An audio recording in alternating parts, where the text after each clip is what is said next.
योग योग योगेश्वराय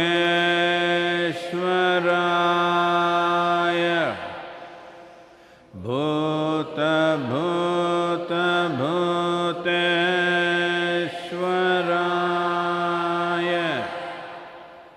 काल काल कालेश्वराय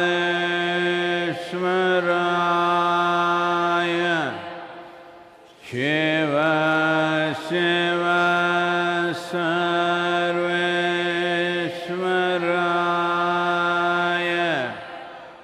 शंभो शंभो महादेवाय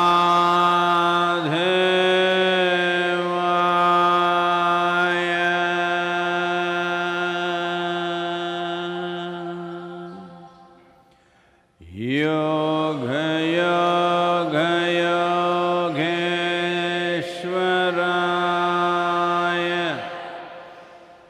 भूत भूत भूतेश्वराय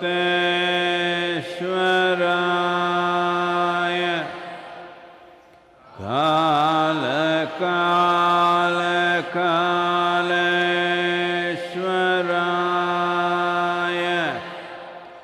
शिव शिव सर्वेश्वराय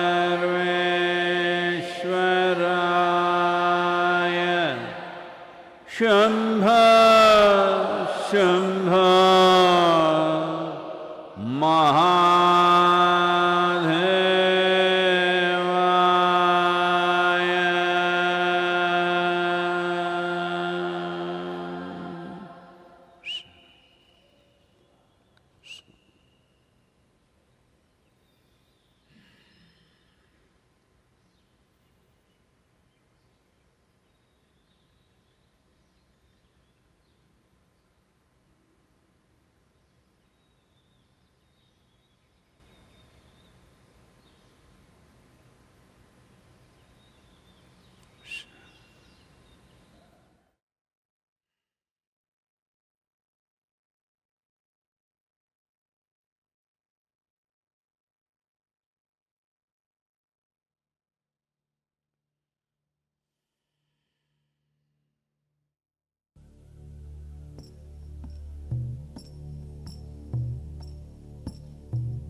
दूर तो है छोड़ आए, घर में भूखे भात लाने दूर आए। मोतियों सी आंसू रोती अम्मा मेरी, जाने कैसे मुन्ना मेरा रात खाए। शहर में हम बेसहारे, गाँव मेरा घर पुकारे। कल क्या होगा सोचता दिल थम सा जाता रे। ये बीमारी जान लेती, काम छोटे घर बुझाड़े। ये गरीबी हम जो जीते कम है क्या रे। गाँव माटी दूर तो है छोड़ आए, घर में भूखे भात लाने दूर आए।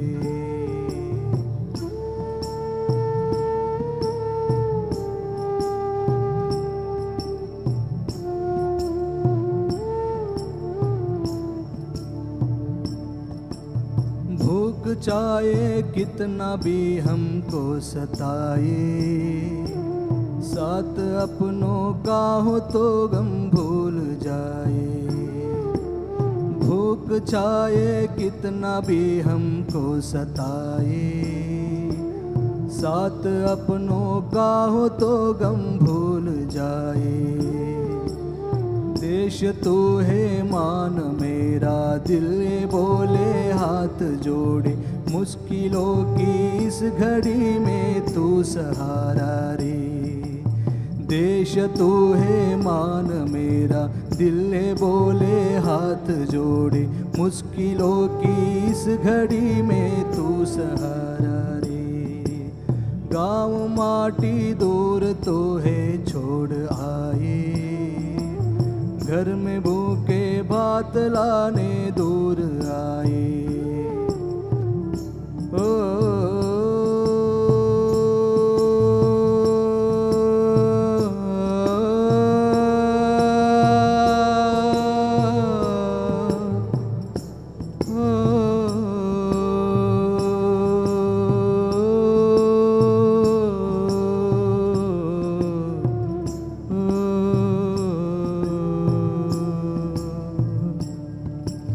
कल क्या होगा सोचता दिल थम सा जाता रे।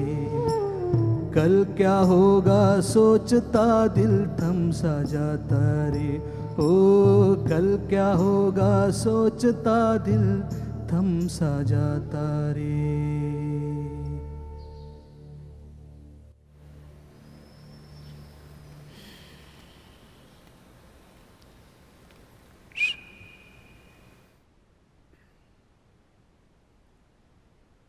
यह गीत सभी प्रवासी मजदूरों की सहानुभूति में है।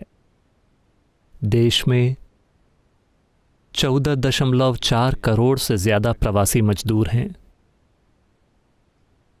आज अंतर्राष्ट्रीय मजदूर दिवस है। मजदूरों के हाथों और पसीने से ही दुनिया के उद्योग चलते हैं। वे बेनाम लोग हैं, लेकिन उनके हाथ ही आधुनिक उद्योग के पहियों को चलाते हैं। उनका पसीना ही इन पहियों को चिकनाई देता है।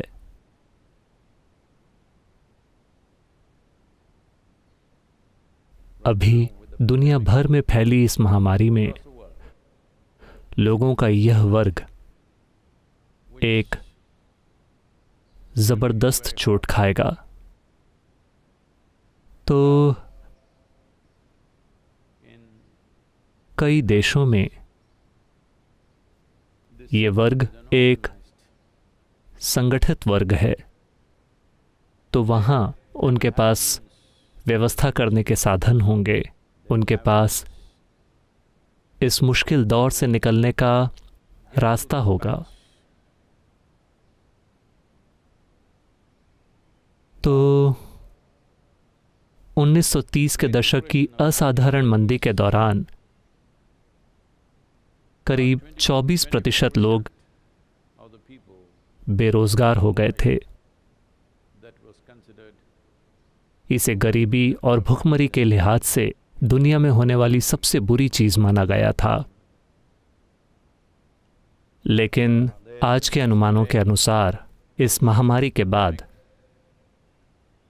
बेरोजगारी की दर कहीं ज्यादा हो सकती है। 20वीं शताब्दी की शुरुआत की तुलना में आज दुनिया थोड़ी ज्यादा व्यवस्थित है, तो हम शायद थोड़ी आसानी से इससे होकर गुजर जाएं। लेकिन यह वर्ग जिसे हम मजदूर कहते हैं, इन्हें बहुत बुरी चोट पहुंचेगी। ये देखना अचंभित करने वाला है कि आमतौर पर हमने सोचा कि ऐसा नहीं है कि हमें पता नहीं है, लेकिन फिर भी बात समझ नहीं आती है। आमतौर पर गांवों में हर किसी के पास एक ज़मीन का टुकड़ा होता है और हमेशा करने के लिए कुछ काम होता है। लेकिन सिर्फ अभी जब हम इन लोगों की सेवा करने के लिए बाहर जा रहे हैं, हम देख रहे हैं कि ऐसे कितने ही लोग हैं जो यहाँ के रहने वाले नहीं हैं और कहीं और से एक मौसम की मजदूरी करने के लिए आए हैं, और वो सभी यहाँ फंस गए हैं। वो वापस घर नहीं जा सकते, उनके पास पैसे नहीं हैं, उनके पास खाना नहीं है, और सबसे बुरी बात यह है कि उनके परिवार, मोटे तौर पर ये पुरुषों की आबादी है, उनकी बीवियां, बच्चे, माता पिता और बाकी सभी उनके गांवों में हैं, यहाँ से बहुत दूर। ये चिंता कि उनके साथ क्या हो रहा होगा। उनमें से कई लोगों के संपर्क टूट गए हैं क्योंकि वो फ़ोन का बिल नहीं पटा पा रहे हैं और वो अपने घर वालों से बात नहीं कर सकते।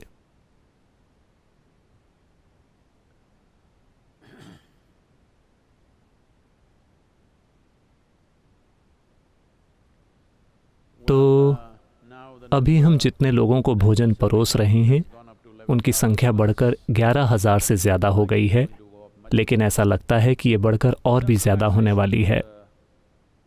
लॉकडाउन में थोड़ी ढील शुरू हो रही है। कोयम्बतूर शहर रेड से ऑरेंज में आ गया है। वो कह रहे हैं कि अगर 10 या 12 मई तक अगर कोई नए केस नहीं आते, अगर संख्याओं में उछाल नहीं आता है, तो ये ग्रीन जोन में बदल जाएगा, यानी कि लोग बाहर निकल सकते हैं और कहीं भी काम कर सकते हैं, उस तरह की परिस्थिति। लेकिन फिर भी इससे समस्या का हल नहीं निकलेगा, क्योंकि हाँ, शायद व्यापार खुल जाएं, लेकिन वो तुरंत पूरी क्षमता से सक्रिय नहीं होंगे। इसमें थोड़ा समय लगेगा। हमें नहीं पता 1 महीने, 2 महीने, 3 महीने, 6 महीने, उन्हें सारे के सारे मजदूरों को फिर से काम पर लेने में कितना समय लगेगा, ये एक बड़ा प्रश्न चिन्ह है। लेकिन ये 45 से 60 दिनों से कम नहीं होगा। इसमें उतना समय तो लगेगा ही। तो जो लोग दैनिक मजदूरी करते हैं, जो कंस्ट्रक्शन या खेती या ऐसे दूसरे संगठित क्षेत्रों में मजदूरी नहीं करते, उनके पास कोई आजीविका नहीं होगी। तो ये देश में निश्चित रूप से एक बहुत बड़ी समस्या बन जाएगी। ये समस्या निश्चित रूप से पूरी दुनिया में है, अलग अलग देशों में, अलग अलग स्तरों पर। तो आज मजदूर दिवस है। अगर हम बड़ी संख्या में ऐसे लोगों की सेवा करना चाहते हैं जो इस हालत में हैं, 21वीं शताब्दी में जहां दुनिया में इस तरह का ट्रांसपोर्टेशन, जानकारी और संपर्क मौजूद है, हालांकि एक महामारी मौजूद है जो लोगों को मार रही है। मेरे ख्याल से 2.5 लाख से ज़्यादा लोग मर चुके हैं। लेकिन इतनी सारी व्यवस्थाओं, ट्रांसपोर्टेशन की क्षमताओं, दुनिया भर में जानकारी भेजने और चीज़ें सक्रिय करने की क्षमता के साथ एक चीज़ जो नहीं होनी चाहिए वो ये है कि लोगों को भूख से नहीं मरना चाहिए।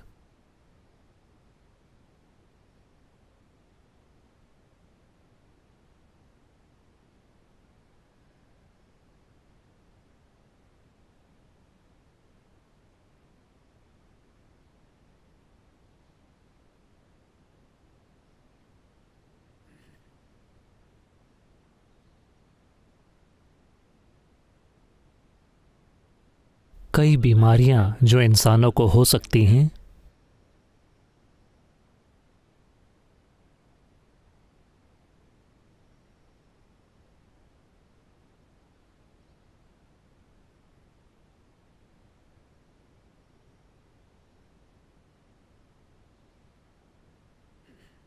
उन सब में भूखमरी सबसे बुरी बीमारी है।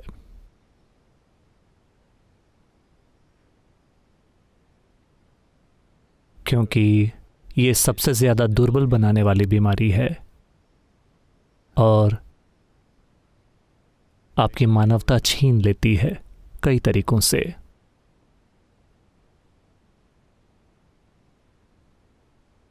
आध्यात्मिक मार्ग पर भूखे रहना एक साधना है।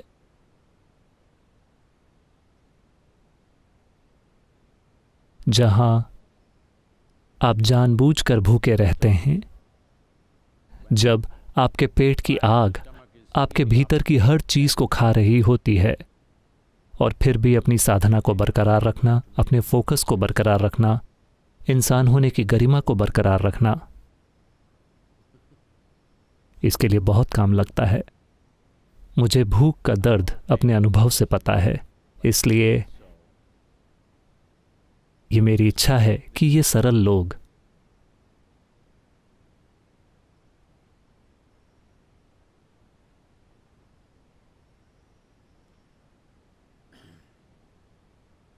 जो अपने घरों से निकले किसी एडवेंचर के लिए नहीं, किसी आध्यात्मिक लक्ष्य के लिए नहीं, बस रोजी रोटी कमाने के लिए, एक साधारण सी ज़रूरत, हमें ये पक्का करना होगा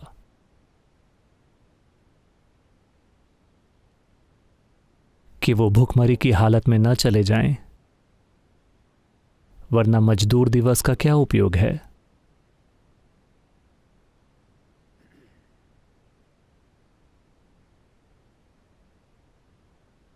ये सवाल पीयूष ने पूछा है।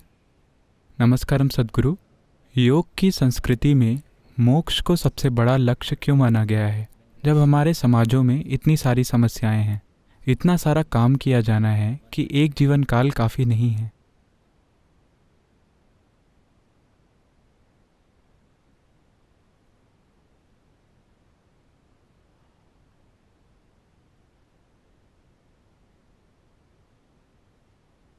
ऐसा नहीं है कि समाज में समस्याएं हैं, समाज खुद एक समस्या है।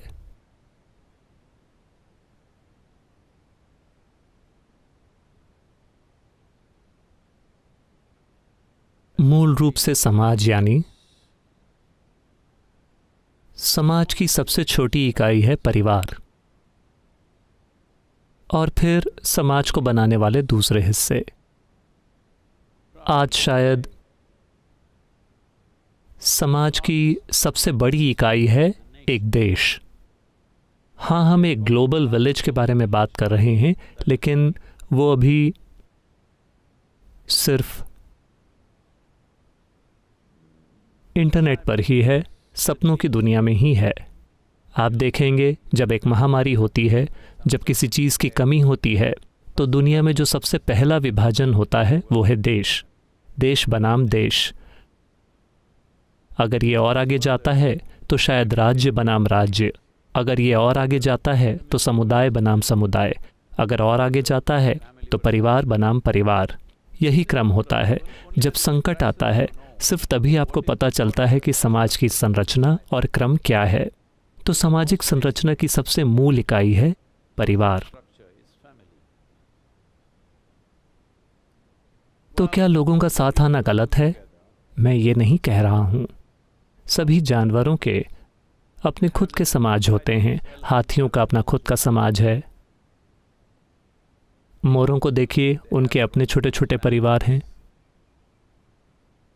आप उन्हें हर दिन देख रहे हैं। इस तरह से हर प्राणी के पास है।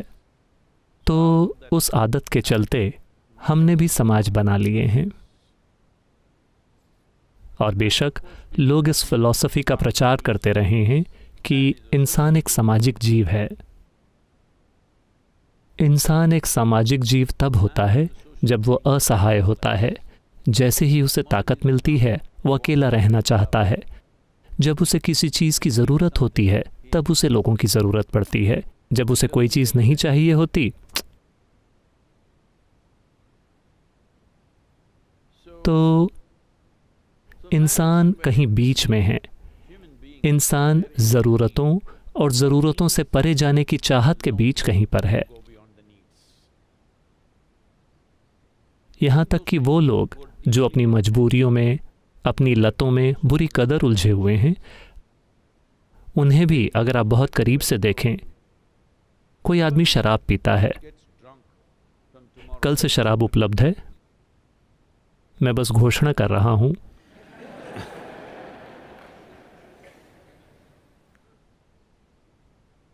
अगर आप मेरी तरह हमेशा नशे में नहीं रहते तो मैं आपके लिए कह रहा हूं, क्योंकि राज्य सरकार को आमदनी की ज़रूरत है और शराब उनके लिए आमदनी का एक बड़ा स्रोत है। तो सिर्फ शराबी लोग ही उसके प्यासे नहीं हैं, या शायद उन्होंने वो आदत तोड़ दी है, किसे पता, 38 दिनों के लॉकडाउन में।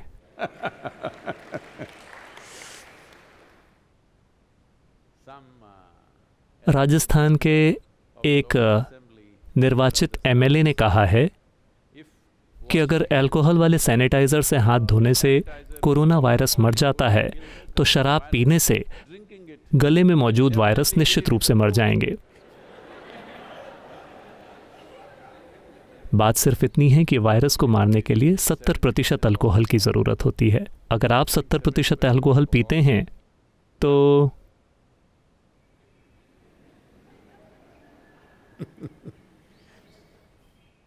हम आपसे कहीं और मिलेंगे, एक स्पिरिट की तरह।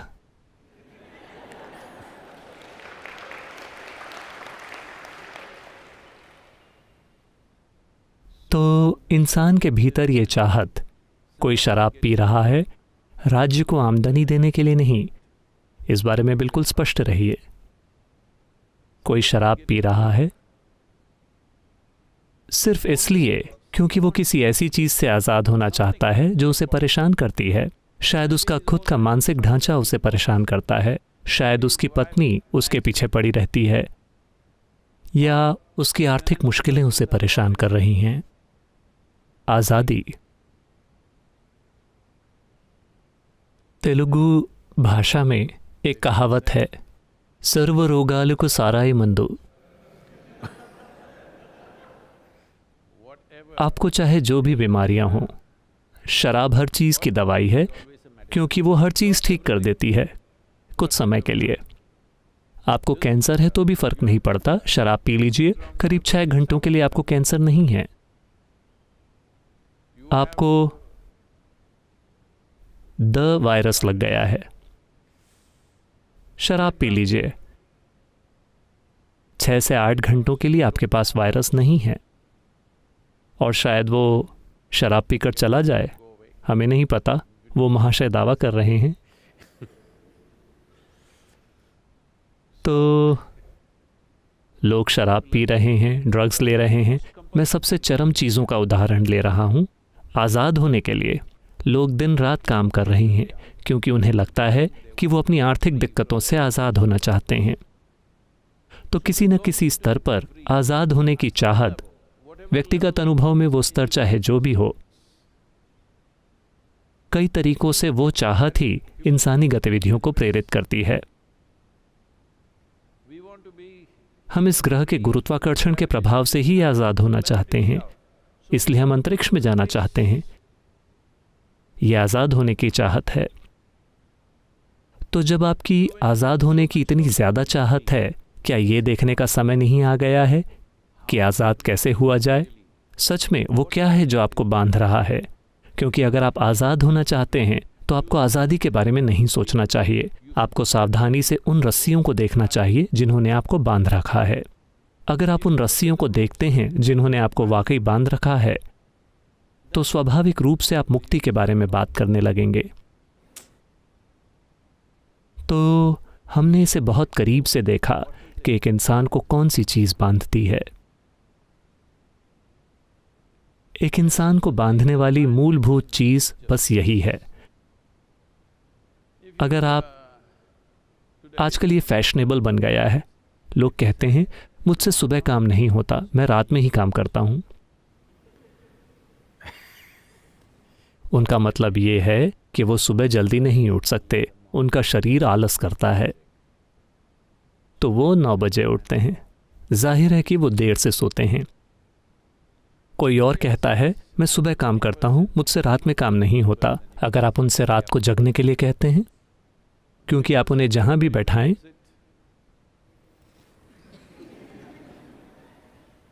क्योंकि उन्हें वो वाली समस्या है, वो जल्दी सोते हैं और जाहिर है कि सुबह जल्दी उठ जाते हैं। तो मैं कह रहा हूं कि लोग बस किसी भी चीज़ के साथ पहचान बना लेते हैं और वो सोचते हैं कि ये उनका स्वभाव है। कोई हर वक्त गुस्सा करता रहता है, लोगों पर चिल्लाता रहता है। आप उन्हें बैठाकर उनसे पूछें कि ये क्या है? मेरा स्वभाव ऐसा ही है, क्या करें? आपके साथ सिर्फ यही समस्या है, आपने अपने व्यक्तित्व को अपना स्वभाव समझ लिया है। बस आपके जीवन के साथ पूरी समस्या बस यही है, आपने गलती से अपने खुद के बनाए, अनजाने में खुद के बनाए व्यक्तित्व को अपनी मूल प्रकृति समझ लिया है। आपको लगता है कि यही आपकी प्रकृति है। मैं एक गुस्सैल इंसान हूँ, मैं एक दुखी इंसान हूँ, मैं एक सुखी इंसान हूँ। यह आपकी प्रकृति नहीं है। अच्छी या बुरी, ये आपकी प्रकृति नहीं है, यह आपका व्यक्तित्व है।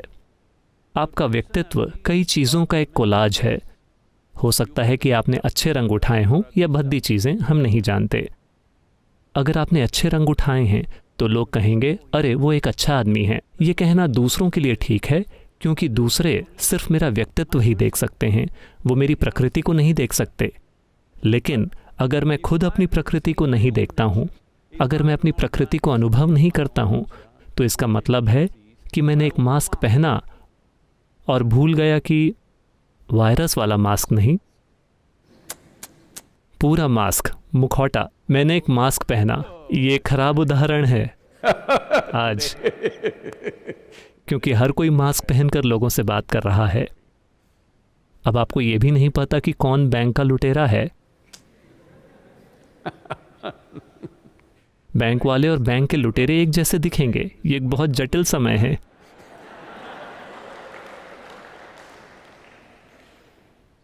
तो आपने एक मुखौटा पहना और आप मुखौटा पहने पहने जाकर शीशे के सामने खड़े हो गए। अरे, मैं ऐसा ही दिखता हूं, यही मेरी प्रकृति है। ये बेवकूफ़ी है। लेकिन लगभग पूरी दुनिया यही कर रही है। वे अपने व्यक्तित्व को अपनी मूल प्रकृति समझने की गलती कर रहे हैं।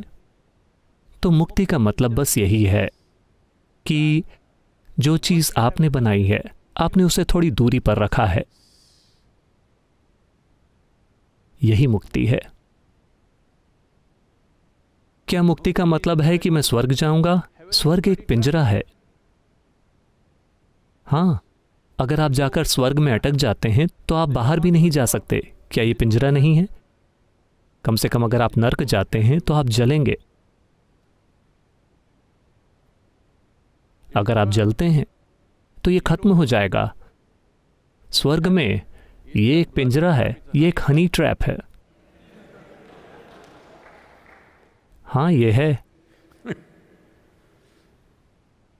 तो जब हम कहते हैं मुक्ति, तो हम स्वर्ग की बात नहीं कर रहे हैं, हम कहीं जाने की बात नहीं कर रहे हैं। हम बस ये कह रहे हैं कि जो हमने बनाया है और हम उसमें फंस गए हैं, उसमें उलझ गए हैं, हम उसे अलग करना चाहते हैं। हम यहाँ होना चाहते हैं, यहाँ बैठकर जीवन की तरह धड़कना चाहते हैं, न कि एक व्यक्ति की तरह सोचना चाहते हैं, न महसूस करना चाहते हैं, न ये करना चाहते हैं। ऐसा नहीं है कि आप वो नहीं कर सकते, लेकिन कपड़े ठीक उसी तरह से, आपने कपड़े पहने हैं, ये आप नहीं हैं, ठीक उसी तरह। इसीलिए हमने तमाम विधियां बनाई हैं। इसमें एक महत्वपूर्ण तरीका ये है कि मुक्ति यानी, दुनिया में ज़्यादातर लोग भक्ति के बारे में बात करेंगे। मुक्ति यानी भक्ति। आमतौर पर भक्ति ही मुक्ति का रास्ता है। दूसरे रास्ते हैं, लेकिन ये सबसे जल्दी पहुंचाने वाला रास्ता है, क्योंकि अभी भी भावना इंसान का सबसे बड़ा हिस्सा है। भक्ति का मतलब है आपकी अपनी नग्नता। इसका मतलब है कि आपने हर चीज़ उतार दी है, आपने हर चीज़ हटा दी है, सिर्फ कपड़े ही नहीं, शरीर भी, और वो सारी संरचनाएं जो आपने खड़ी कर रखी हैं। सबसे बढ़कर आपका व्यक्तित्व। सिर्फ आपके व्यक्तित्व के कारण आपके शरीर का आकार, आपके बालों का स्टाइल, आपकी त्वचा का रंग और हर चीज़ महत्वपूर्ण हो गई है, सिर्फ आपके व्यक्तित्व के कारण। अगर आपका व्यक्तित्व दूर रहता है, अगर वो इस तरह ढीला है, तो आप मुक्ति में हैं। तो अगर समाज में समस्याएं हैं, तो मुझे बताइए, वो लोग जो अपनी खुद की बकवास से आज़ाद हैं, खुद की बनाई बकवास से, क्या वो बेहतर सेवा करेंगे? या वो लोग जो अपनी ही चीज़ों में उलझे हुए हैं, क्या वो बेहतर सेवा करेंगे? ये आपके तय करने के लिए है। अगर कोई मुक्ति ना हो, अलग अलग लोग किसी तरह की आज़ादी के अलग अलग स्तरों पर हैं। कुछ लोगों में आज़ादी है, कुछ लोग बुरी तरह से विवशताओं में फंसे हैं। लेकिन अगर आप में कोई विवशता नहीं है, तो आप इस धरती पर सबसे उपयोगी इंसान होंगे। आप इस धरती पर सबसे असरदार इंसान होंगे। और आप जिस भी स्तर पर हों, उसमें मुक्ति की ज़रूरत है। इससे फ़र्क नहीं पड़ता कि आप कहाँ हैं। आपको मुक्ति, आज़ादी, आसमान में उड़ने के बारे में नहीं सोचना चाहिए। आसमान में उड़ना मुक्ति नहीं है। जब मैं बहुत छोटा था, एक छोटे लड़के के रूप में, जो भी चीज़ हवा में उड़ती थी उससे मैं बहुत आकर्षित होता था। तो मैं जाकर अपने घर की छत पर घंटों लेटा रहता था। आपको देखना चाहिए, अगर आप मेरी उस समय की तस्वीरें देखें जब मैं एक छोटा लड़का था, तो मैं जला हुआ सा होता था। मेरी त्वचा हमेशा जली रहती थी, क्योंकि मैं कई महीनों तक जाकर बस छत पर हर दिन लेट जाता था, कई घंटों के लिए, और बस उन चीलों और गिद्धों को ऊपर उड़ते देखता रहता था। कई सालों तक उन्हें देखने के बाद मुझे अचानक एहसास हुआ वो वहाँ ऊपर हैं, लेकिन वो हमेशा नीचे देख रहे हैं। मैं यहाँ ज़मीन पर हूँ, मैं ऊपर देख रहा हूँ। और मैं चिड़िया को, एक गिद्ध को देखता हूँ, वो खुश नहीं है। कभी कभी वो है, लेकिन ज़्यादातर समय वो चिंता में है। चूहा कहाँ है, सांप कहाँ है, वो कहाँ है। वो असल में अपने ऑफिस में है। उस दिन का अपना भोजन कमाने के लिए। हम सोच रहे हैं आसमान में उड़ती चिड़िया, वाह कितनी आज़ादी है उसे। आसमान में चिड़िया की आज़ादी की सोच ने मुझसे अपना ही हैंड ग्लाइडर बनवाया और इसने एक ही झटके में मेरी दोनों टांगें तोड़ दी। तब मुझे एहसास हुआ कि ये चिड़ियाँ वहाँ ऊपर उड़ रही हैं और वो हमेशा नीचे देख रही हैं, क्योंकि जो चीज़ वाकई कीमती है वो यहाँ नीचे है। हम यहाँ बैठे हैं और ऊपर देख रहे हैं। मैं कम से कम चिड़ियों को देख रहा था। आप में से कई हैं जो वहाँ देख रहे हैं। वायुमंडल नहीं, स्वर्ग, जन्नत, वहाँ ऊपर।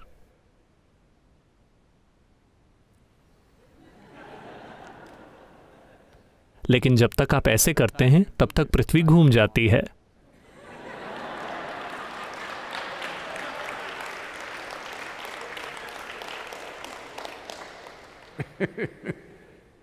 वैसे भी हम 11 डिग्री अक्षांश पर हैं। अब से जब भी आप स्वर्ग की ओर इशारा करना चाहते हैं, ये शून्य है, वो यहां पर है।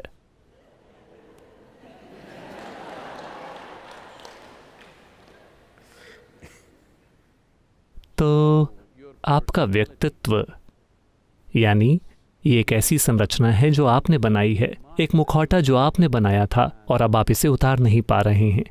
ये कितना भयानक जीवन है। अगर आप इसे नीचे नहीं रख सकते तो क्या मतलब है? आप जो कुछ भी पहनते हैं आपको उसे उतारने में भी सक्षम होना चाहिए, वरना आप फंसे हुए हैं। इस उलझाव में आप कई तरह से अपंग हो जाते हैं। अगर आप अपना मास्क नहीं उतार सकते, अभी आपको नहीं उतारना चाहिए, यही कानून है, वो एक अलग बात है। लेकिन अगर आप इसे नहीं उतार सकते तो आप किसी भी चीज़ को वैसे नहीं देख सकते जैसी वो है। ऐसा हुआ। शंकरन पिल्लई हिमाचल प्रदेश में काम कर रहे थे और उनकी पत्नी ने चेन्नई से फ़ोन किया और पूछा, वहाँ मौसम कैसा है? उन्होंने कहा, मैं कुछ नहीं देख पा रहा हूँ, यहाँ सब कुछ कोहरे से ढका हुआ है।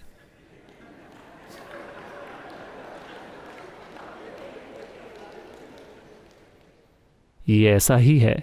जब कोहरा छाता है, जब आप अपने खुद के व्यक्तित्व के कोहरे में ढक जाते हैं तो आप किसी भी चीज़ को वैसे नहीं देख सकते जैसी वो है।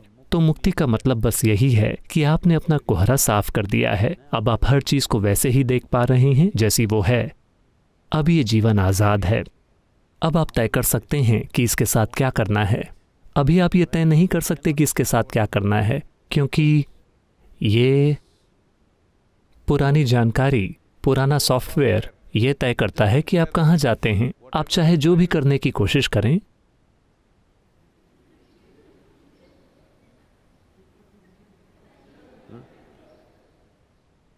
ये होता है।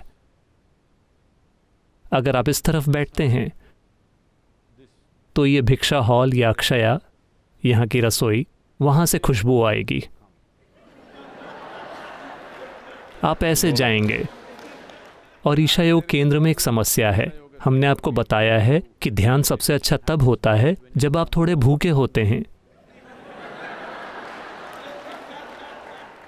फिर आपने सोचा, नहीं मैं दूर हटता हूँ, और आप यहाँ आकर बैठ गए। यहाँ पेपर वाइन है। नहीं नहीं, मुझे ये सब नहीं चाहिए, मैं वहाँ जाकर बैठूंगा, वहाँ मूनराम पिराई। ये सभी यहाँ के अलग अलग रेस्टोरेंट्स हैं। तो आप जहाँ भी बैठते हैं कुछ हद तक भूखे, मुझे पता है कि आपका संकल्प दृढ़ है, लेकिन विवशताएं मौजूद हैं। जब तक विवशताएं मौजूद हैं, विवशता का मतलब बस यही है कि हम एक ही रास्ते पर बार बार चल रहे हैं। उसी रास्ते पर बार बार चलने का मतलब है, जाहिर है कि हम गोल गोल चक्कर लगा रहे हैं। गोल गोल चक्कर लगाने का मतलब है कि हम कहीं नहीं जा रहे हैं। अरे मुझे इस सब की परवाह नहीं है, दुनिया में कई समस्याएं हैं। आपको समझ में नहीं आ रहा है कि समस्याएं केवल आपके कारण हैं, क्योंकि आपके जैसे बहुत से इंसान हैं जो अपनी ही बकवास में फंसे हुए हैं। इसीलिए समस्याएं हैं, वरना क्या समस्या है? अगर इंसान विवशता से भरे नहीं होते तो समाज में क्या समस्या है बताइए? असल में कोई समस्या नहीं है। नहीं, लेकिन हमें आबादी को खाना खिलाना है। आबादी बहुत सीमित होती अगर हम विवशता से भरे नहीं होते।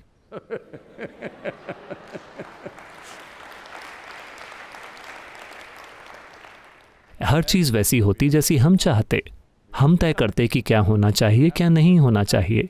लेकिन अभी सब कुछ, समाज की संरचना ही इंसानी विवशताओं के कारण है। हमें लगता है कि यह हमारा स्वभाव है। यह आपका स्वभाव नहीं है। आप अपनी पर्सनैलिटी या अपने व्यक्तित्व को अपनी बुनियादी प्रकृति समझने की गलती कर रहे हैं। तो पूरी आध्यात्मिक प्रक्रिया बस इसी बारे में है, इन दोनों को अलग अलग करना, जो आपने बनाया है और जो वास्तव में जीवन के रूप में मौजूद है। बस यही मुक्ति है, और ये अभी होनी चाहिए। जब आप कहीं और चले जाते हैं तब नहीं। माफ कीजिए, यहाँ।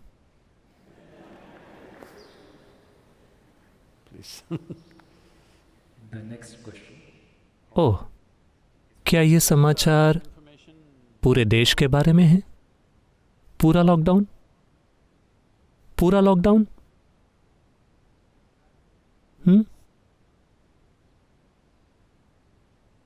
इसमें लिखा है कि 4 मई के बाद भी पूरे देश में लॉकडाउन को और 2 हफ्तों के लिए बढ़ा दिया गया है। तो पूरे देश में लॉकडाउन 17 मई तक बढ़ा दिया गया है, लेकिन कुछ खास तरह के व्यवसायों, कुछ खास तरह के उद्योगों और दूसरी चीज़ों के लिए थोड़ी छूट के साथ, लेकिन 17 तारीख तक, जो शायद क्रूर लगे, लेकिन ऐसा करना समझदारी है। और इन महामारियों के बारे में बात करें तो महामारी का हमारा सबसे हाल का अनुभव है वो जिसका इल्ज़ाम स्पेनिश लोगों पर डाला गया था, स्पेनिश फ्लू। लेकिन स्पेनिश फ्लू स्पेन में नहीं शुरू हुआ था, इसे सबसे पहले अमेरिका में देखा गया था। हम नहीं जानते कि असल में ये कहाँ से शुरू हुआ, उसी तरह से जैसे अभी भी इस पर बहस चल रही है कि ये असल में कहाँ से शुरू हुआ है। आज जानकारियाँ और बाकी सब कुछ बहुत बेहतर है, इसलिए शायद हम पता लगा सकते हैं, लेकिन उन दिनों किसी को भी नहीं पता था कि ये कहाँ से शुरू हुआ। लेकिन स्पेन के बजाय अमेरिका में इसके शुरुआती मामले देखे गए थे। चूंकि लोगों की आवाजाही बहुत ज़्यादा थी, इसलिए ये स्पेन में बड़े पैमाने पर फैल गया और इसने 5 करोड़ लोगों की जान ले ली। उन दिनों जब आबादी सिर्फ 1.6 या 1.7 अरब लोगों की थी, इसने दुनिया भर में 5 करोड़ लोगों की जान ले ली। भारत में 1.8 करोड़ लोग मारे गए। इन 1.8 करोड़ लोगों में एक बड़ा हिस्सा, हमें ठीक से नहीं पता कि सही संख्या क्या है, आसानी से लगभग 30 से 40 लाख लोग भुखमरी से मर गए, क्योंकि ब्रिटिश सेना सारा खाना ले गई अपने खुद के देश में और यूरोप में, जहां उनके लिए भोजन की ज़रूरत थी, तो उन्होंने ज़बरदस्ती सारा भोजन ले लिया। ऐसा अनुमान है कि 30 से 60 लाख लोग बस भुखमरी से ही मर गए होंगे। लेकिन आप वायरस के कारण मरने वाले लोगों को और भुखमरी के कारण मरने वाले लोगों को अलग नहीं कर सकते, क्योंकि ये सब मिला हुआ होगा। कोई भी असल में ठीक से नहीं कह सकता। शायद भुखमरी के कारण आप वायरस के प्रति अधिक संवेदनशील हो गए हों। हम नहीं जानते कि कितने तरीकों से, पर इस देश में वैसे भी 1.8 करोड़ लोग मारे गए।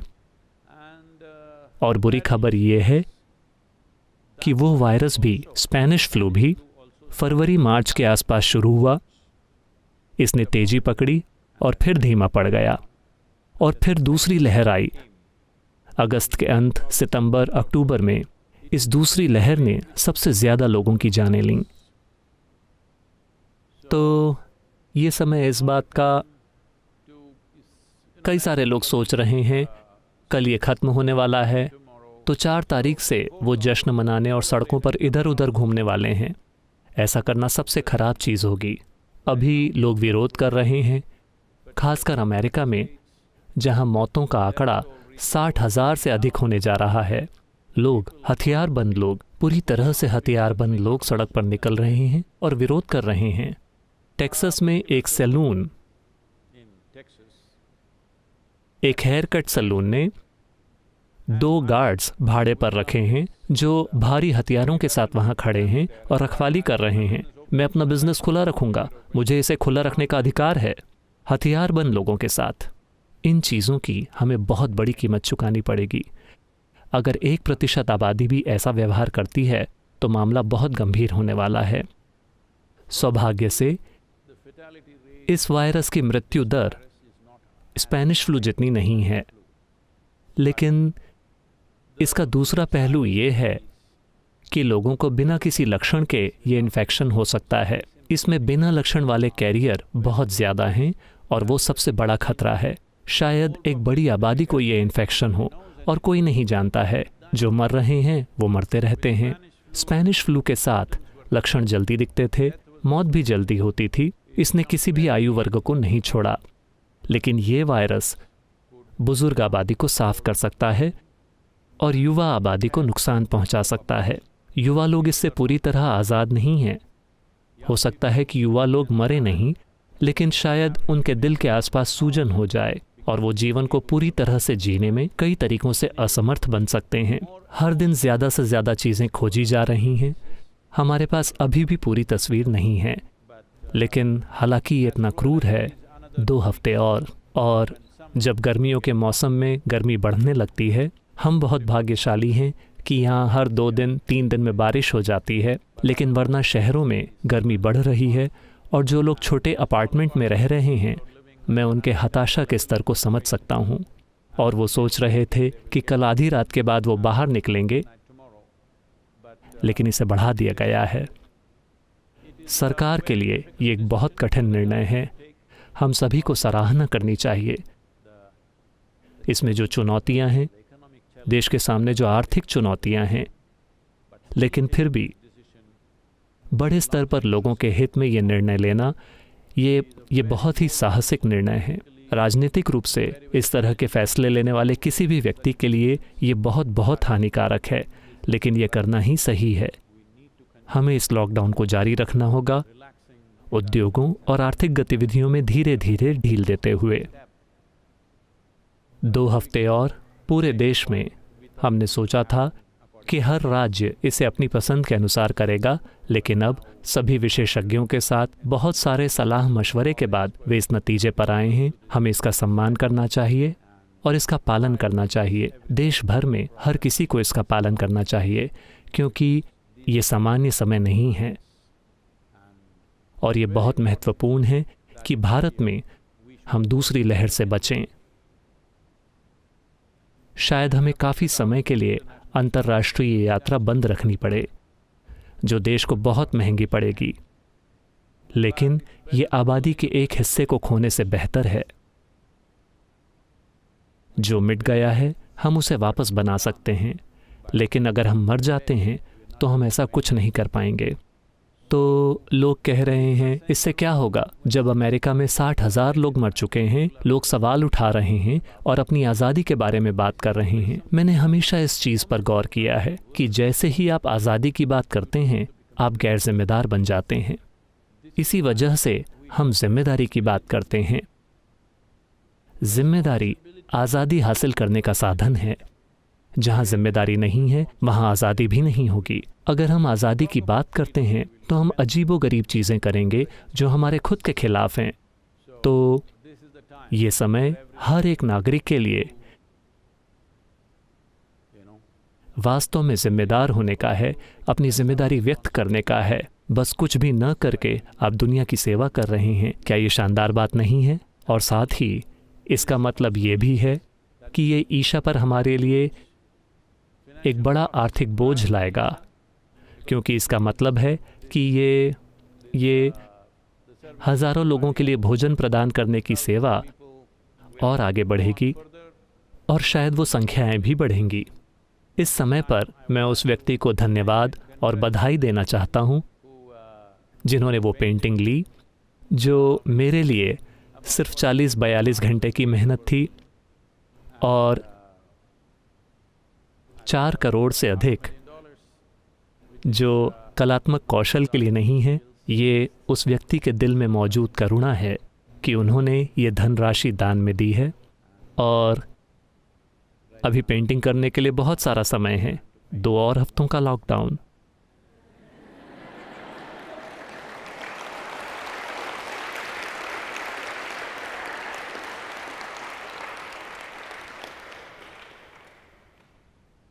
तो अपनी विवशताओं को 2 और हफ्तों के लिए रोक कर रखें, शायद मुक्ति हो जाए।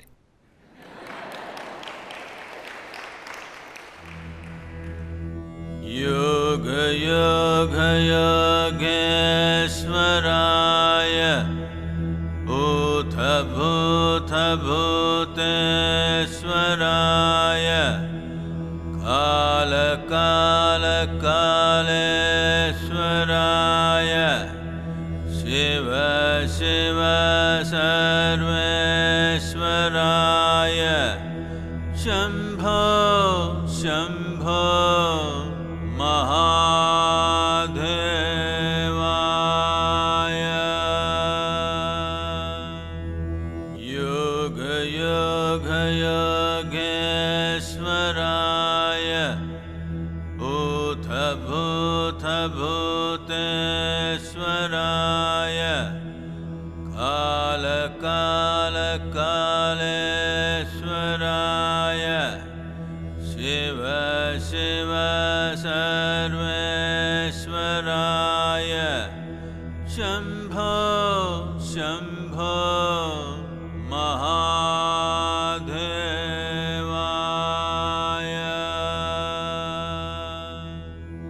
योग योग योगेश्वराय भूत भूत भूतेश्वराय काल काल कालेश्वराय शिव शिव सर्वेश्वराय शंभो शंभो